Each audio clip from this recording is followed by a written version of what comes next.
Hello, everyone, and welcome to Tent Talk with Liz and Beth.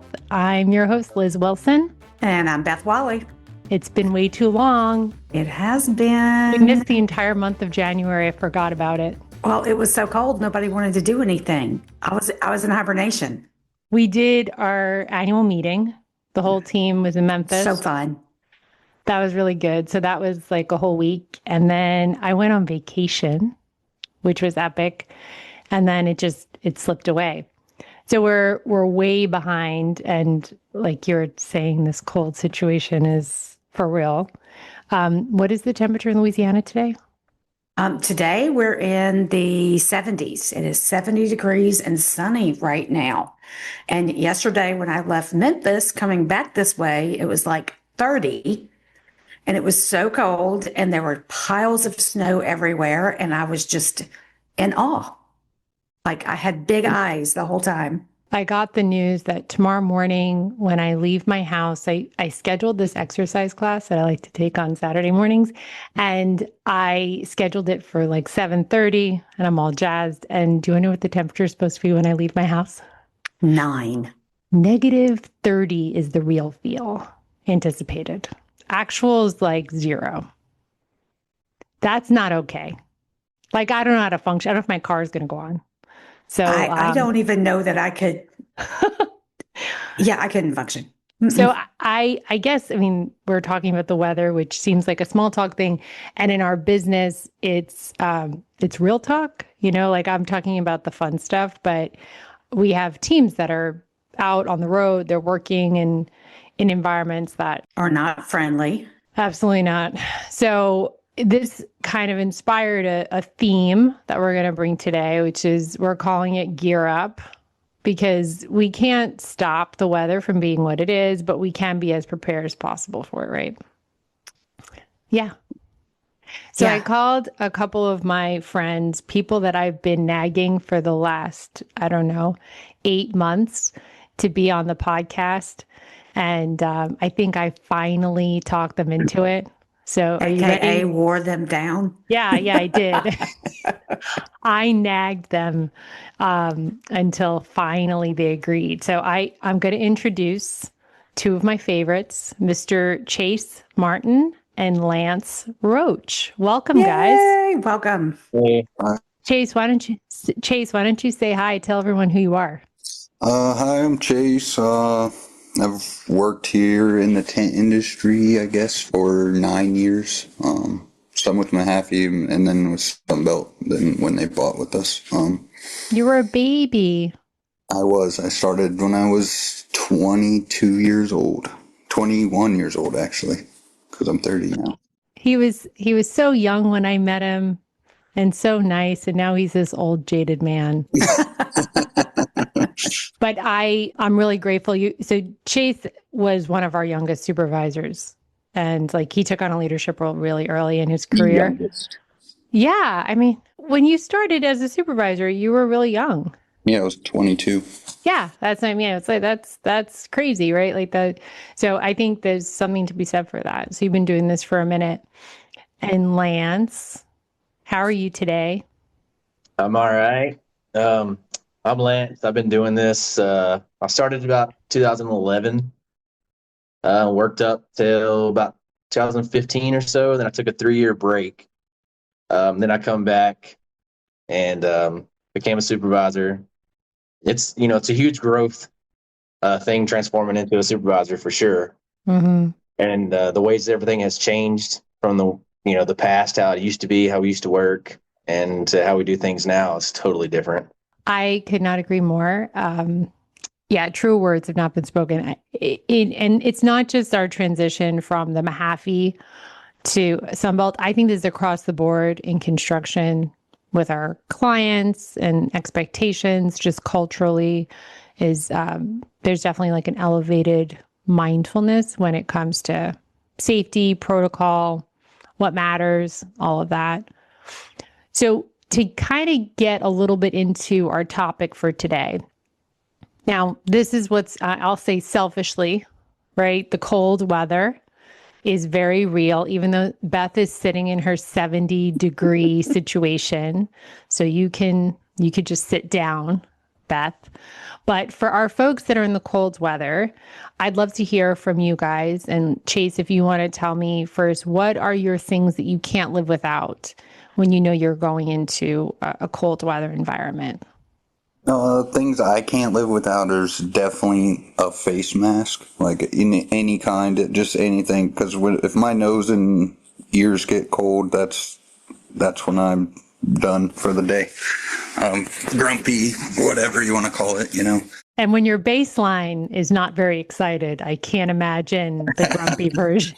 So I try to wear a face mask and either a beanie or toboggan, whatever you want to call it. That's really it for me because I mean I don't like to wear too many layers, maybe some coveralls, but I don't because once we start getting started, we start sweating and then then you're just pausing to take stuff off and stuff. So I mean you just get through the first 20-30 minutes of work and then your body loosens up and you're good to go. Is one pair of socks enough, or do you have to have two? I don't wear two because I have naturally sweaty feet, I guess. That's an awesome detail that I get to know now. I don't wear two pairs of socks. Well, I was thinking about your feet because for me, if my head is cold and my feet are cold, the rest of me is cold. But if your feet start sweating and then like when you come back from lunch, they freeze. So Right. And then that's when you get frostbite and stuff like that. So That's really interesting. So do you guys bring, what I used to do on that stuff is I would bring a change of socks, or, or take stuff off, or do not like, I'd have base layers, but then a mid layer. Cause you start the day and let's say you're in a situation where it's like 15 degrees or something, in the morning, which is not uncommon, like in the Northeast in winter. And then midday, maybe it goes up to 30, but then toward the end of the day, it's going back down. So like during those moments, you have these like mid layers that you can kind of go on and off. So Lance, what are your things you can't live without in those environments? Well, I agree with Chase on the face mask. You for sure got to have a certain kind or brand. I've literally probably bought, 30 in the past couple of years, and I can't seem to find like the right perfect one. You mainly look for something that whenever you're breathing, it doesn't fog up your safety glasses. And that's super hard to find something like that.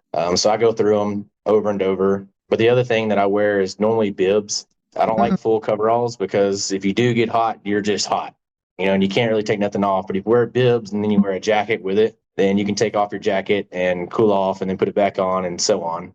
That's a really good point. Yeah, I like those sets are really nice to have. And what about your hands? I think so that's my number one thing. I obviously it's not fun. I have a lot of hair, so I don't have to worry about my head so much. But like my fingertips, if I'm out in the cold for too long, it's like, do you guys have, do you put liners under your work gloves? No. Not usually. You're just maniacs. Like I said, when you start sweating like that, them's the first things that get cold when you start sweating. So maybe having an extra pair of gloves, so you can swap. But like, I don't wear the winter gloves neither. They're just not comfortable for me. I just wear the regular gloves. You can't really do much in, thick gloves. If you're trying to put on a bolt or something like that, it's just almost impossible. Yeah, I feel you. I'd drop it. Do you guys have like brands or certain materials you look for or anything like that you feel like works really well for you? I have one. It's this company that I've just been kind of trying out. I plan on buying some more from them, and they are expensive, but it's called True Work. The work is spelled WERK. And the coveralls or bibs that I have with them, they're just phenomenal. They already come with some knee pads. So like when you're measuring and stuff like that and you get on the ground, they're already built in. So didn't even know it had it, to be honest with you, when I first got it. And on the sides, it's all real stretchy. And it's like you can bend over. Most bibs or coveralls, whatever you wear, most of them, you just feel like you can't move. Right. And these are stretchy all around. That's nice. And they have all kinds of clothesline. They have boxers, socks, pants, T-shirts. They literally have all of it. But it's all super expensive. Like I seen a safety vest for $129. So that's a bit much, yeah. But I can appreciate having certain I think there's certain things, if you take care of them and Mhm. they last It's a a good while. investment. Yeah, absolutely. Sure. Definitely. And they have different tiers, like a tier 3, tier 4, and so on. And it's on how warm that you want to get. So I think that's something that's pretty important. You can like a brand, but change whatever the weather is. You can Hmm. change out what you want. That would have been great for us when we were in North Dakota, Lance. You should have found that Yeah. like 7 years ago. I've been wearing the T3 is what it's called, and the T4 is the highest or the warmest one. And the T3 has been totally fine with me. I mean, it's been pretty much 0 degrees and then 20-mile-an-hour winds, so the real feel is probably negative something Yeah. anyway. And I've been totally fine, and I don't wear anything other than just pants under them. I don't wear insulated nothing. I've been investing in socks, like getting like a higher quality sock. And I also really like merino wool base layers because they breathe. I don't sweat in them as much. Have you guys gotten anything like that before? No.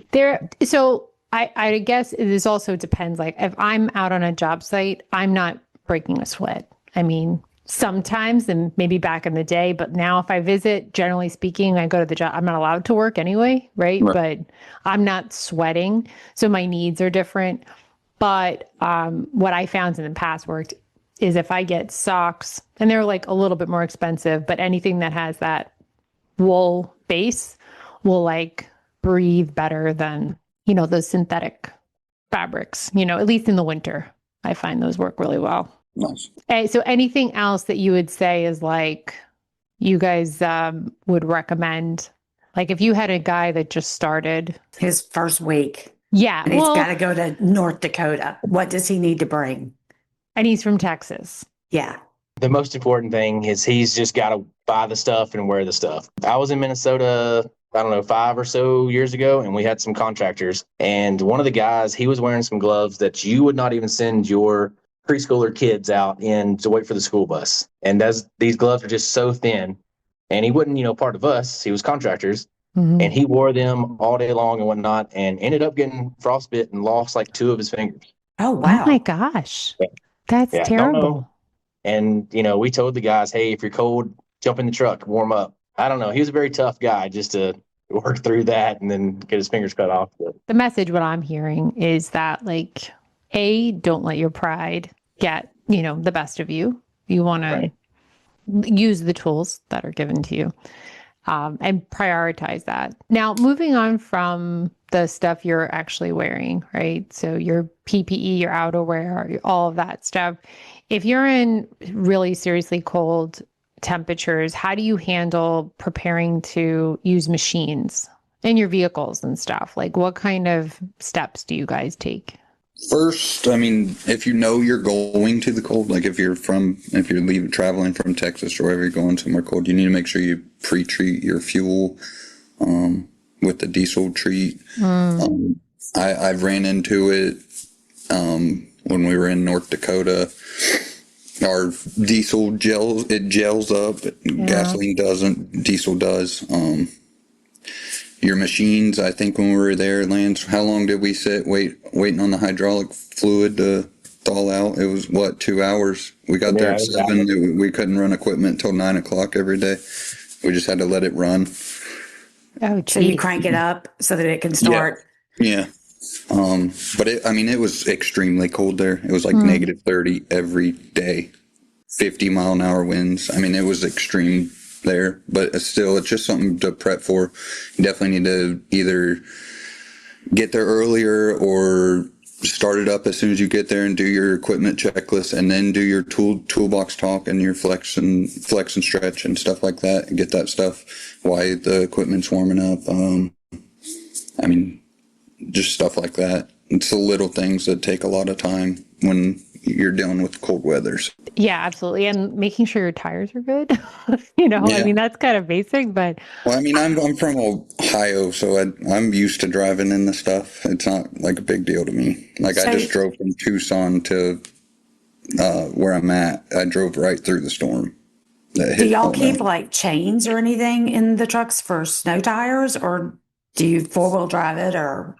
How does that Yeah, work? four-wheel drive. I mean, I think Lance told me a story. He had to stop and get changed before, but he was like all the way up in Montana. So, I mean, I assume like you're saying, you would plan for that. Hmm. Like if you need to get them, you would go get them. And most of the time, if they have some of them road closures, if you're doing like a mountain pass, there's always little stations set up before you get to them, and they'll be selling the chains and all that kind of stuff, and you can throw them on. Which, whenever I had to do that, I've never put chains on for my life, and snow was already all over the roads, and it was ridiculous. I mean, I was by myself too, pulling a trailer and everything. I was like, "This is all." You tried to figure it Yeah. out. Do they have a YouTube for that? Not How back do then. I put Not how back do in I that put day. chains on? Now that the day he learned the hard way. That would be me. I mean, to be honest, I don't know how to put them on. I mean, I'm sure it's not hard, but So what's your threshold when it comes to driving like in the snow, right? Or like icy conditions, that kind of stuff. Like what's your hard stop? Like not going to go. I mean, just kind of check the roads out, look at your hotel parking lot, see how bad it is, and then sometimes the parking lot will be, absolutely awful, but the roads will be clear. We would try to attempt to go to work or something like that if the roads are pretty clear, but if everything is going horribly and you can only see nobody on the roads and all that kind of stuff, then you kind of call it a day. But I mean, Yeah. if I'm at home, then that's totally different. Then I'm out there. I mean, the roads are icy as can be and snow's all around. Just a couple weeks ago, and me and my girl, we got in the car or my truck and four-wheel driving, sliding sideways as far as you could want to slide. I loved it. Don't tell me these stories. I don't want to know about this. You're La I mean, la la. it's not on the clock, and technically, it's kind of like you're training yourself to, to drive better. die? What are No, you to doing? drive better. Lance, that is not approved. I did not approve that. Well, at least he didn't say he was cutting donuts. I mean, he was in his own truck. You're I a was in my own teenager truck. sometimes. I was in my truck. These are So- stories that I would hear from a teenager, but Oh you're, my goodness. yeah. Well, we got to stay young at heart. Yeah. We can't do this. You out also here have if to we don't. model the behavior you expect. That's actually where we're going with it. What I would say, so my observation is that it really depends where you are. So I grew up in a place where the threshold for snow was not that great. So and I also lived in a place where there was nowhere to put it. So if it snowed a lot, it really hurt the city. Like we were used to cold weather, or used to snow, it was all right. But if there was a lot on the ground, it became really difficult to travel. Now I live in a place where it snows all the time. So life goes on, right? It's like snow. It's like, oh, okay, it's a Tuesday. And you just keep going. And there's a routine. There's a guy plowing outside 5 minutes after it starts. And I live on a tertiary street, right? And they're coming down the block. So I feel like if you're in a place where snow is part of their story, it feels like the roads are just more reliable, right? But when For sure. what we just experienced, what Memphis just got, that was nuts, right? Going out in that is, it's just not worth it. I can't imagine a situation that would make you go. No, I mean, I was driving down the highway to come to, I'm south of Dallas or whatever, but I was coming from Tucson and they were literally salting the roads after there's already 2 inches of ice and I'm just like, nobody thought to call somebody up north and be like, hey, how do you guys prep your roads? A we day borrow? late and $10 short. Well, the It's just nearest plow is 5 hours away. They don't, they just don't Well, they knew have it was it there. coming for a week. They were talking about this storm. They need you organizing for them. I mean, I just would think that that's something that would cross somebody's mind. Like, hey, why don't we call somebody that deals with snow all the time so we know what they're doing?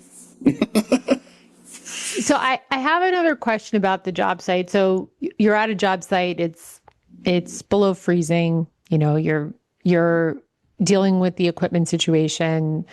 We're handling frame. It's really cold. Obviously, that's not fun. But vinyl is a real situation in the cold weather. Do you guys have little tips, things that you guys do to manage that? Get stronger. Get That's probably stronger. Okay, go to the yeah. gym. Yeah. Yeah, cool. I mean, Thanks, pretty much Lance. because it does shrink a little bit, and then you just got to pull harder to make it go in. Rip it. Yeah, got it. No, Noted. you can't rip it. Nobody's strong enough to rip it. Well, I don't know. Heaters. Sometimes you have to do that. Sometimes you have to leave your truck on, throw the walls in there. I mean, just a couple at a time. I mean, any kind of warmth helps them. Yeah, I mean, if it's super cold, you just have to rent heaters to do it. right. It's vital. You have to That's have what it. we did in North Dakota, right? Yeah, we had heaters on every top.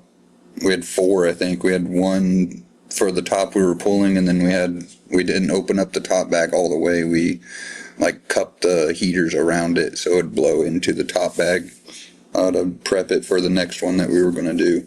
So if you're in a job, if you're at a site where you know that your temperature isn't going to go above freezing for the week, like you just know that that's going to be part of your story, and they have a warehouse that's on site or some indoor space that has climate control, obviously you can use it. But if they don't, would you go to a Sunbelt PC and get a heater, like rent a heater?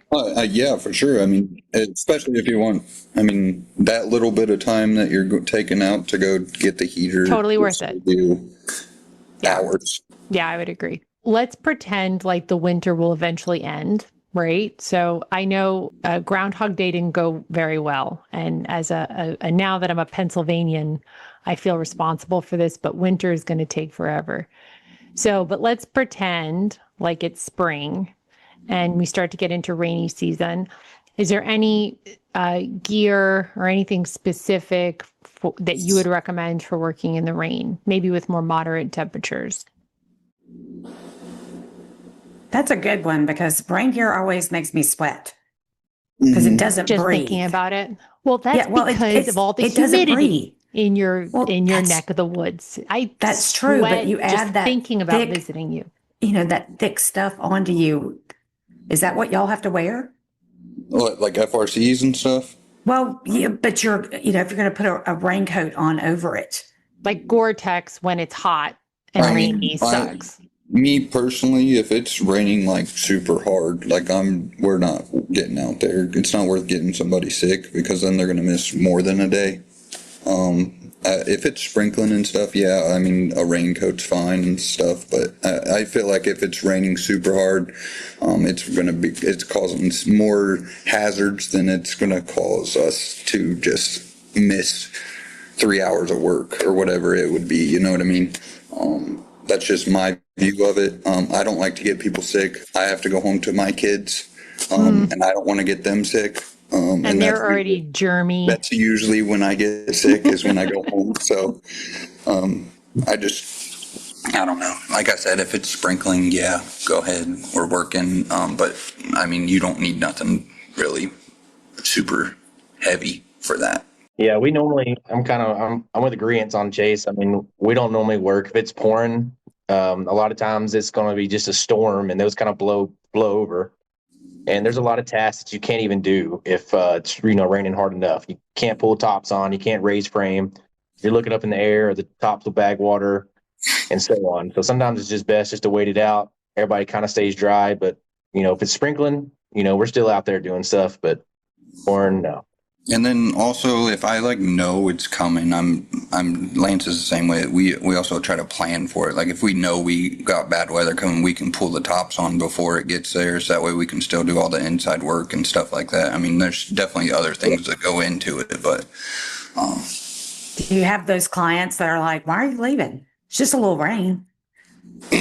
Sometimes, but usually they're the ones that leave before us. So. They usually skedaddle out of there a lot faster than we do. I mean, I've had them while we're hanging out in the trailer, and it's literally maybe like a 45-minute storm, and they're like, "We're closing the site down." It's like, all right.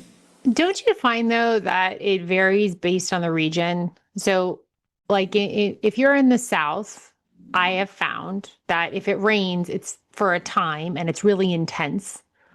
Is a more frequent occurrence than a rainy day.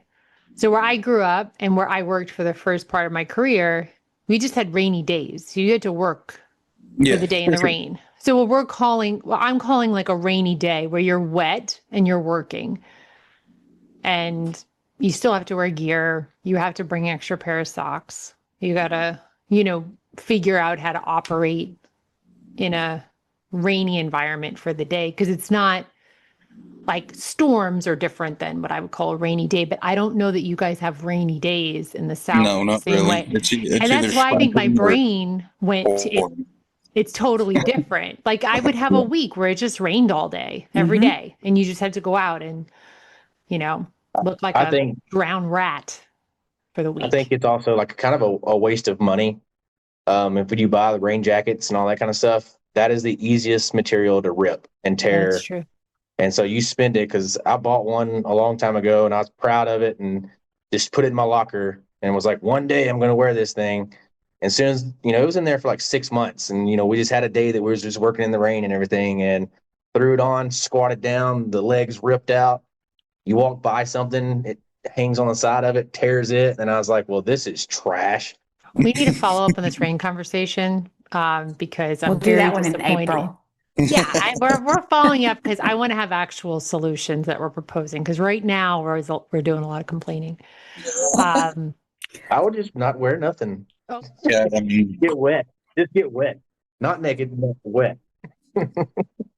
that would definitely be outside of policy. So in the warm weather, so summer temperatures, especially in the South where it's really intense, I know the gear is a little bit different, right? But do you have recommendations for certain behaviors, preparation, other things that you guys do to prepare for the warmer weather?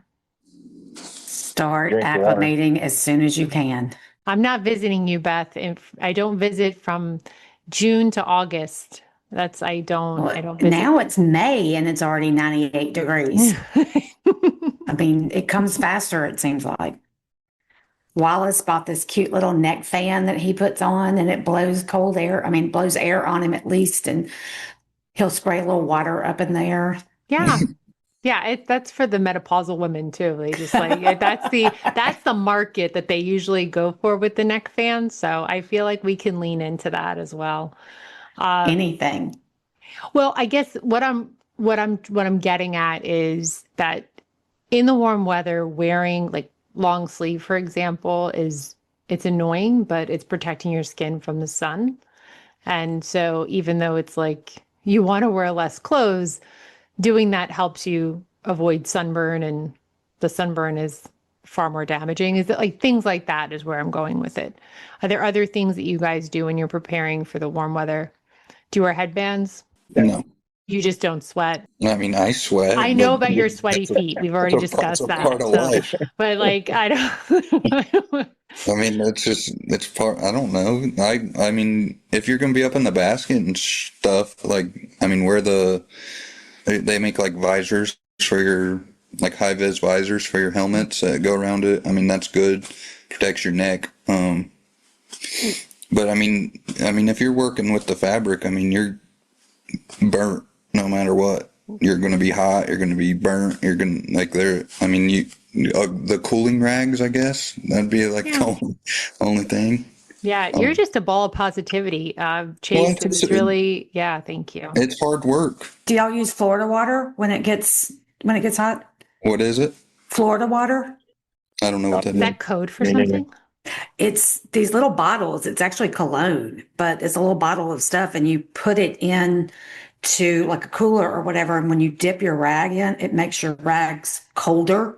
So everything stays colder for longer. We used it in soccer for the girls when they played. And I use it for my field crews now. I buy it so that they have coolers they take out and they can dip in and stay colder.